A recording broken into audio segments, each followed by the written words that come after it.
Well, that was interesting, said Chloe as she, Chris, and Michael settled into Miss Sunshine and out of the cold. Interesting? Well, don't gloat just yet. We still haven't caught the killer. So far, we haven't narrowed down just who the killer is.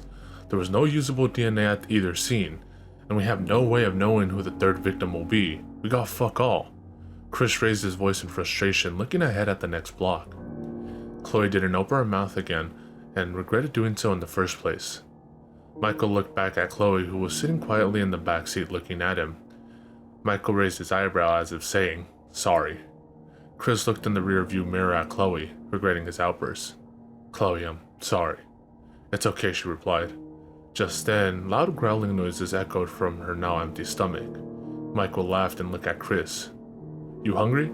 "I know I am." "I'm hungry. How about you, Chloe? You hungry?" Michael asked. She looked at both of them, eyebrows raised, and asked, "How could you want to eat after seeing that?" She nodded her head back in the direction of the crime scene. Chris answered, looking at Michael, "Because we're hungry." "How's Chinese sound?" "Linguas?" Michael asked. "Oh, I love linguas," Chloe butted in. "I thought you weren't hungry," said Michael. "No. I asked, how could you want to eat after seeing that? I didn't say I wasn't hungry." "Can't you hear the whale mating call going inside my stomach at the moment?" she asked. Chris smiled and looked back at her. "Yeah, I think Mrs. Lopez even heard that." Chloe smirked and looked out of the window as Chris and Michael began to laugh. "Fine, let's go," Chloe said, still a little embarrassed. Lingua was an old Chinese restaurant that had been in the same location downtown on the corner of Navarro Street and Broadway since the 1930s. It was a landmark spot in the tourist trap of old downtown San Antonio.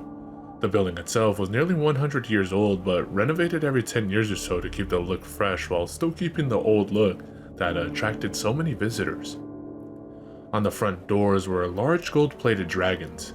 In the lobby was a man-made pond filled with colorful koi fish. You had to cross a small wooden bridge in order to reach the doors to the actual restaurant ahead. Inside, the crown molding was antique gold dragons. The walls were adorned with ancient Chinese scrolls and paintings, and the smell of various meats and veggies cooking with exotic sauces filled the entire building. Each room had a red Chinese-style archway, and Chinese opera music echoed throughout the two-story building. Large golden coins with red and gold tassels hung from long-poled ceiling fans. Along the second-floor balcony were two seat tables for couples. Groups of 3 or more sat downstairs or in the extra rooms. Autographed celebrity photos were displayed on the walls, surrounded in white Christmas lights. With parties of 6 or more, you get free egg rolls with the meal. Everybody was engaged in their own private conversations. Many were loud, so Chris, Michael, and Chloe were okay with discussing the details of the case while stuffing their faces with the bold, colorful flavors of Lingua's amazing cuisine. The energy throughout Lingua's was electric. You felt re-energized, refocused, and refreshed once you were inside. Call it good feng shui, or what have you, but there was no denying the amazing energy. The trio may have been in dark places in the voids of their own minds, but once they began to soak in the atmosphere and eat, their spirits were magically rejuvenated. They dined at a round table on dishes of mugu gan pie, sesame chicken, and lemon chicken with fried rice, lo mein, and egg rolls. Everyone took a little from each dish, sampling all the flavors of this award-winning restaurant. Chris worked on wrapping a bite of lo mein around his chopsticks, saying, "The way I figure it is that the killer must be somebody who is physically weak and lacks self-confidence.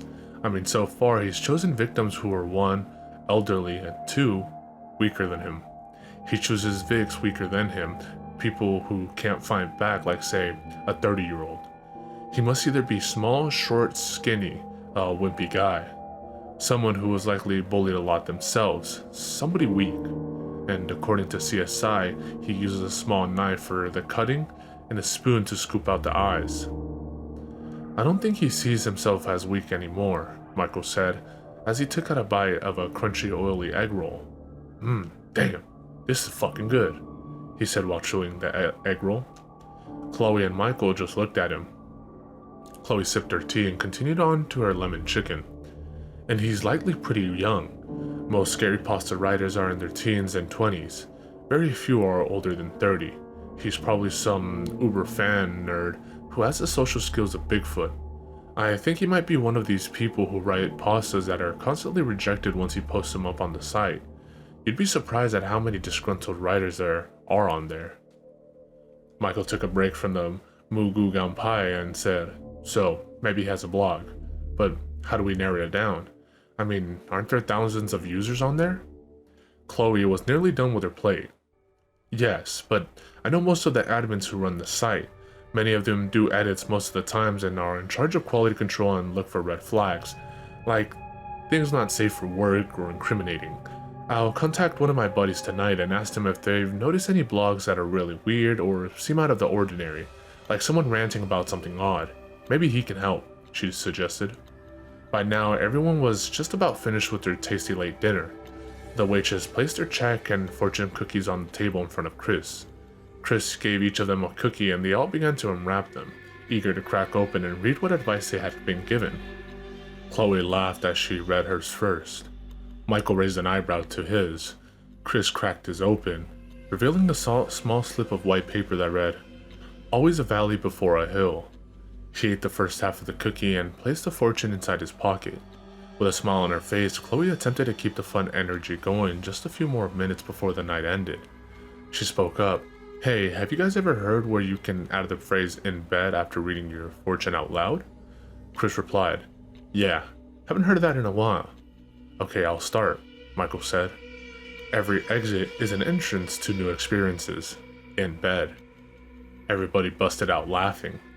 Chloe read her fortune out loud. "Your talents will be recognized and suitably rewarded. In bed." Everybody laughed once again. "What about you, Chris? What did you get?" Chloe asked. Chris reached into his pocket for the little paper slip. He pulled it from his jeans pocket and held it up, reading out loud. "Always a valley before a hill. In bed." Michael and Chloe said in unison. Michael smiled and added, "Mine wasn't as funny as yours." He reached for his leather wallet, pulling out a credit card and placing it on the check tray, and tucked his fortune inside one of the slots containing several other saved fortunes. The plan was set. Chloe would reach out to her admin friend and await an answer. Michael would go home and take a plate of sweet and sour pork with steamed rice and wontons to Carol, and Chris would go back home to his Jim Beam and lonely apartment where maybe he would get some sleep. They would reconvene at Chloe's apartment at 8 a.m. Since Chris paid for this meal, Michael would bring tacos for breakfast. Chloe left a $10 tip to the waitress. She thought it was only fair. As they opened the last set of golden doors, they stepped into the freezing late night air. With full stomachs, they all felt rejuvenated and happy after such a fine meal. Even Chris. He almost hated to have to part ways for the night. It was good feeling something like his old self, even if it was for less than an hour. Maybe there was still some little ray of hope for him. He didn't have many friends anymore. Not that no one liked him. It was his choice to suffer in silence. The three of them made their way side by side to the parking lot, which was now full to capacity. As he went to unlock his door, Chris noted some sort of ticket under the driver's side wiper blade. Michael peeked over to see what was Chris looking at. What's wrong?" Chloe asked as she waited for Chris to unlock the doors. Chris pulled up the wiper blade and picked up the ticket. It was a dine-in receipt for Ling Wa's. "There's something written on the back," Michael pointed out. Chris turned the ticket over and read out loud. "Keep your friends close. Keep your enemies closer. In bed. 2 down. 8 more to go." "Shit! He was fucking here, listening to our conversation inside," he shouted, hitting the roof of the car. "He followed us from the goddamn crime scene. Motherfucker was watching us the whole time," Michael said with a shocked expression. "Oh my god," Chloe added as she felt a sinking feeling in the pit of her stomach. Chris knew the game was on. The killer was letting them know he can roam amongst them virtually undetected whenever he wanted. It also meant he had an advantage over them. The element of surprise. You have that. You have the greatest advantage. Chris, being the dead man he saw himself as, was less concerned for his own safety and more concerned for his partner and Chloe. Michael had a family to worry about and Chloe lived alone. That's right, Michael. "Call Carol right now and make sure they're okay," Chris ordered as he finally unlocked the doors and they all quickly entered the Camaro. Michael dialed Carol's cell number as Chris started up Miss Sunshine. The loud screeching sound of the Camaro tires peeling out echoed through the streets of downtown. Michael finally connected with Carol. The kids were asleep and she had just dozed off watching TV in the living room. She was still a bit groggy but okay. "Keep her on the phone, Mikey," Chris said with a hurried tone as he sped through downtown with his red police flasher on top of his car and sirens blaring. He drove well beyond the speed limit, trying to reach Michael's house as fast as he possibly could. Michael continued to speak to Carol. "Honey, listen. I need you to do something for me. Go upstairs and check on the kids and make sure they're okay. I'll tell you when we get there. Me and Chris are on our way there. I know you're scared. Just... will you go and let me know how they are? Thank you, honey. I'm gonna stay on the phone with you the whole time." Everyone nearly held their breath, awaiting from an answer from Carol. Although they were going fast, time seemed to slow down in that moment. "They're good? Oh, thank God," Michael said as he and everyone else exhaled with relief. "We're just around the corner, honey. Stay with them. I'll stay on the line. Don't hang up until we get there, okay?" The Camaro slowed down in front of Michael's house, a typical house for a downtown city block. Michael was already getting out even before Chris came to a complete stop. He ran up to the door and unlocked it. He placed his keys into his coat pocket, drew his service pistol and entered the house. Chris exited the car, saying to Chloe, "Stay in the car, lock the doors." Chloe nodded, saying okay. Chris ran up the steps, drawing his Colt 45. "I'm right behind you, Mikey. I'm coming in," he called out to Michael. "Roger," Michael called out as he ran up the stairs to the bedroom where Carol and his children waited. "Let them be okay," Chris thought to himself over and over as he cleared each room on the bottom floor. "All clear downstairs. How are you, Carol? Everybody good up there?" Chris called out, looking upstairs from the bottom of the staircase. Silence. "Mikey, Carol, I said, are you okay?" he shouted louder. "Nothing." Just then he made his way upstairs, pistol drawn, facing the floor. Michael made his way out of the bedroom, saying, "We're okay, Chris. We're okay, man." "God damn it," he said under his breath, momentarily closing his eyes in relief. Carol came to the doorway of Ava's bedroom holding Mickey. Chris holstered his 45. Carol asked him, "Okay, now what the fuck is going on? Chris, will you tell me since he's being a drama queen?" After what seemed like a good half hour had passed, Chloe felt the urge to use the bathroom. She pulled out Chris's card and dialed his cell. She told him of her little dilemma.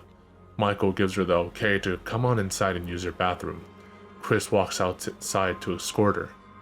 "Is that her?" Carol asked Michael as she and Chris walk in together. He led her into the downstairs half bathroom. "Yeah, her name is Chloe Marks. He saved her from a satanic ritual sacrifice when she was a kid," Michael explained. "Damn, that's crazy," Carol said, wide-eyed. "Don't you think she looks a little bit like Abby?" She leaned in and whispered to Michael.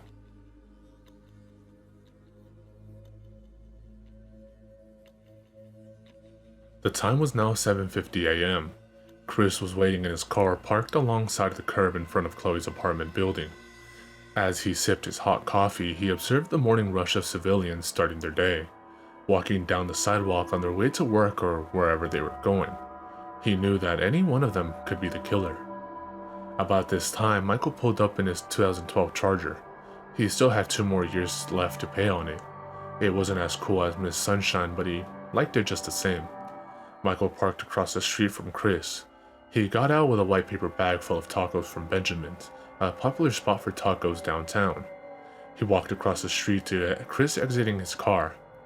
"What's up, Josephine?" he asked Chris in his usual playful manner. "Blood pressure," Chris answered.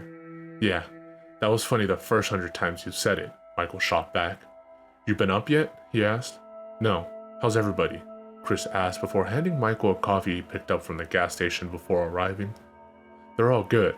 Hey, thanks for having my back last night, man," answered Michael. Chris nodded and peered into the bag and asked, "So what'd you get?" 3 bacon and bean, 3 sausage and egg, 3 chorizo and egg, and hot sauce," Michael called out. It was a cold morning, so he was eager to get inside. "After last night, I'll bet you gave your wife your own brand of chorizo," Chris said, returning Michael's playful comment from earlier. "Shh, you know it, brother," Michael went along with the flow. They both had a good laugh, then made their way upstairs to Chloe's apartment. Chris sipped his coffee once more and walked up the staircase ahead of Michael. He held open the door and said, Lead the way, Watson. The floor creaked, alerting the tenants that there were visitors coming up.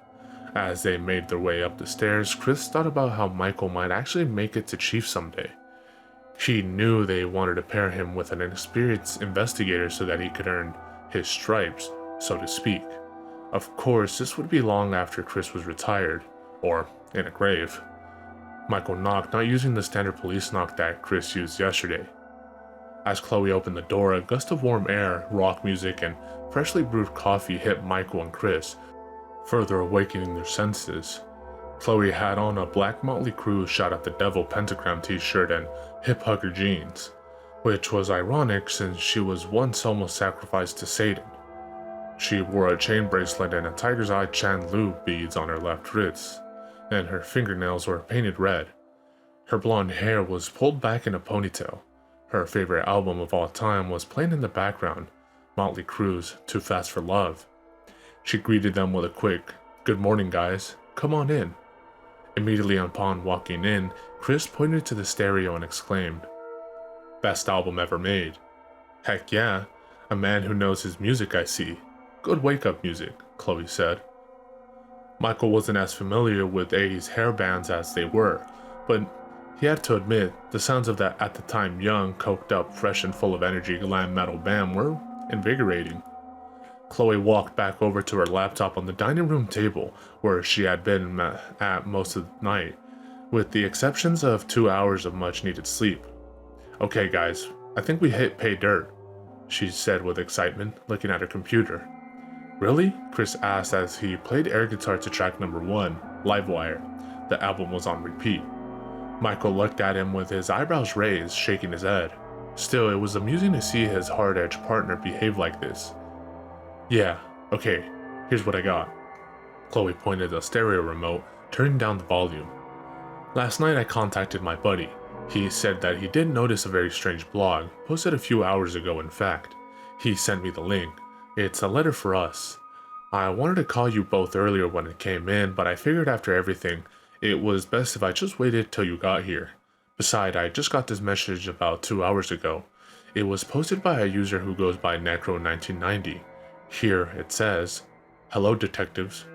Obviously you are good at what you do since you are reading this.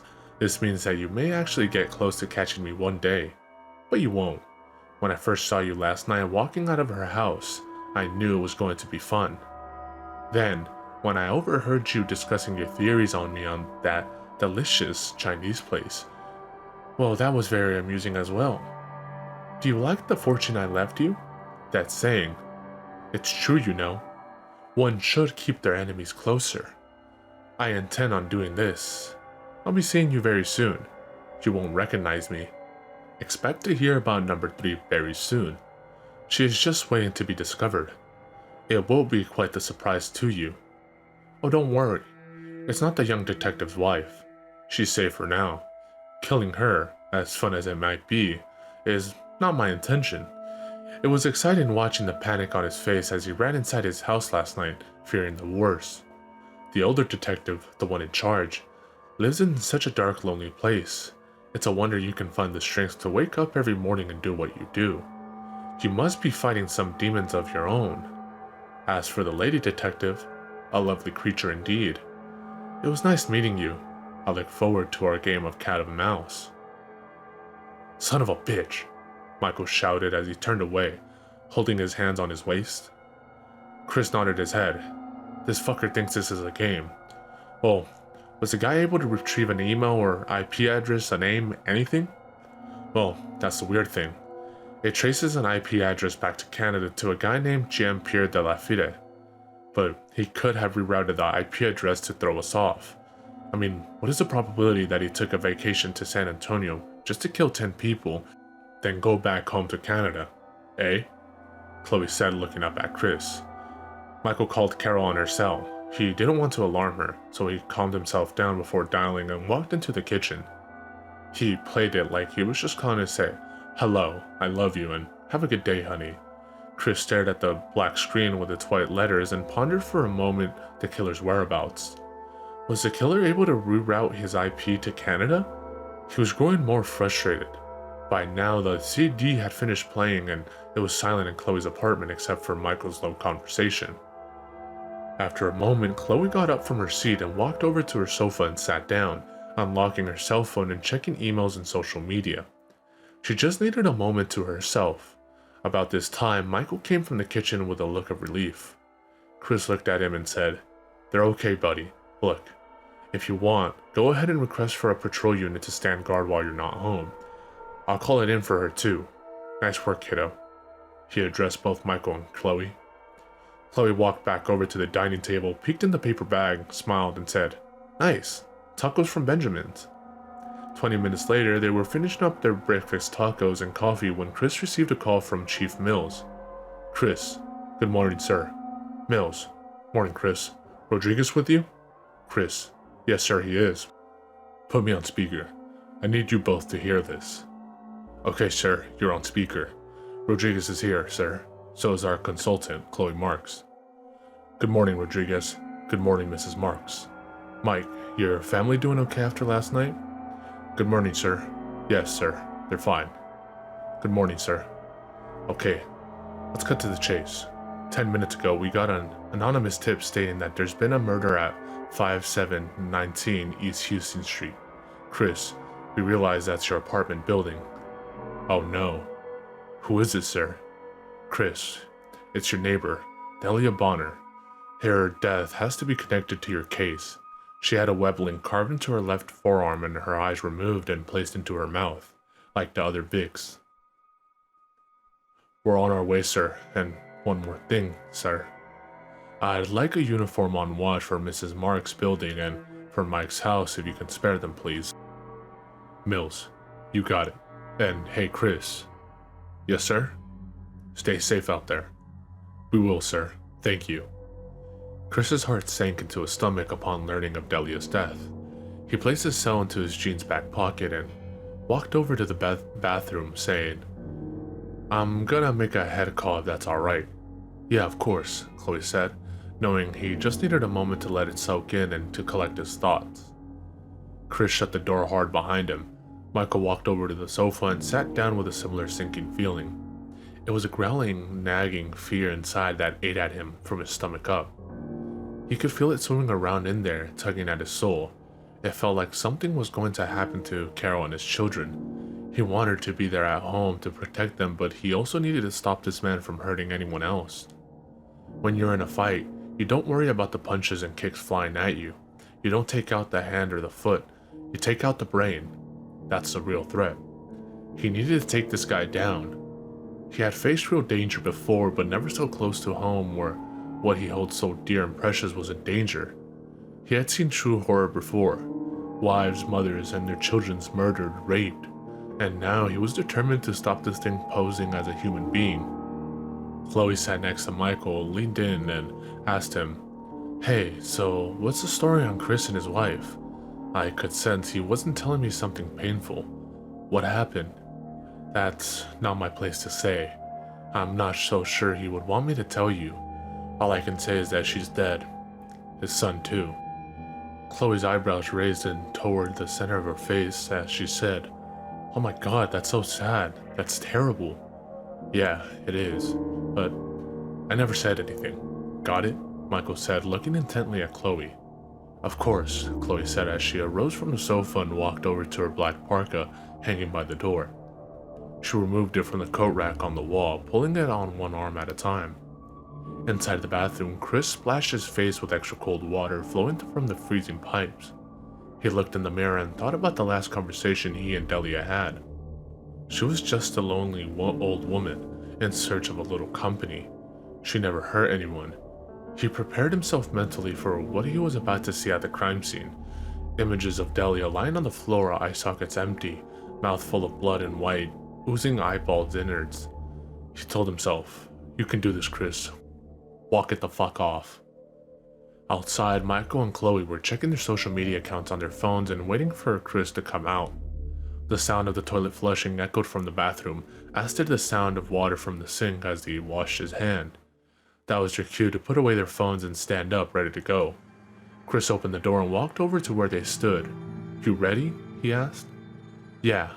I already texted Carol and let her know about the uniform on her way, for my peace of mind, Michael said.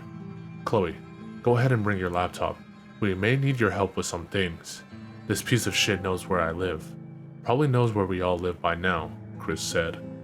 She then nodded and walked over to the dining room table. She wrapped up the laptop cord, closed the computer, and put them away in a black case with a handle. Okay, ready, she said, walking towards the door. With that, they all made their way outside into the freezing morning air. Chloe rode with Chris and Michael crossed the street to his charger. They were off to Chris's building. The ride in Chris's car was mostly quiet. Chloe wanted to talk, to ask him questions. However, it was obvious Chris didn't want to talk at the moment. So, she just looked out of the passenger side window and at the chaos of the city streets. Downtown San Antonio was a beautiful city in the winter. Chris was focused ahead on the road and on what they were about to discover. Then out of nowhere he said, I met Vince Neil once when me and the wife were in Vegas one weekend. He was walking in the lobby of the Palazzo with an entourage of fake-breasted blondes and brunettes. Motley Crue had just finished a tour when he was there for R&R. My wife noticed him right away and pointed him out. I didn't want to bother him, but we caught his attention anyway. My Abby was a looker, so he smiled at us. Abby just grabbed my hand and there we were, introducing ourselves to Vince Neil from Motley Crue. We talked for about 5 minutes, then his limo arrived outside to pick them up. He was really cool. That's so rad, Chloe smiled and said wide-eyed. Chris smiled and said, You know, I don't think he realizes the impact they made on the world.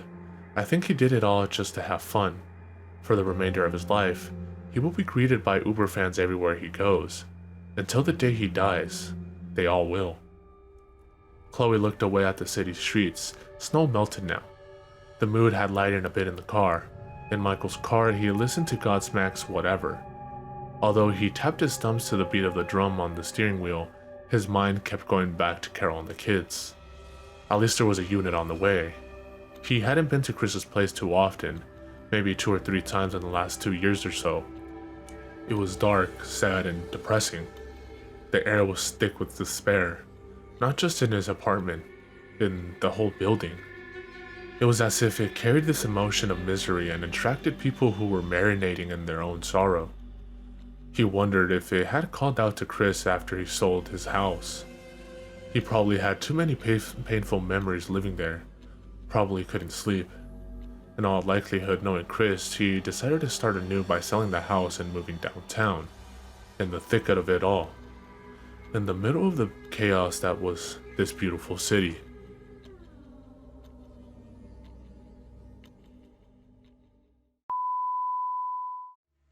Definitely elevating for the 966. The ill suicidal liable to take titles and make vital signs, but not like no cancer. Answer, there's no chance to advance to ya. Kuya got blazed through ya. The great super science, applying pressure. I desecrate with double O's and bubble folds while I cut you, bro. I juggle flows that goes ballistic, reminiscent of exquisite cannibalistics and a sadistic doctor. My sick shit knocks ya improper. Got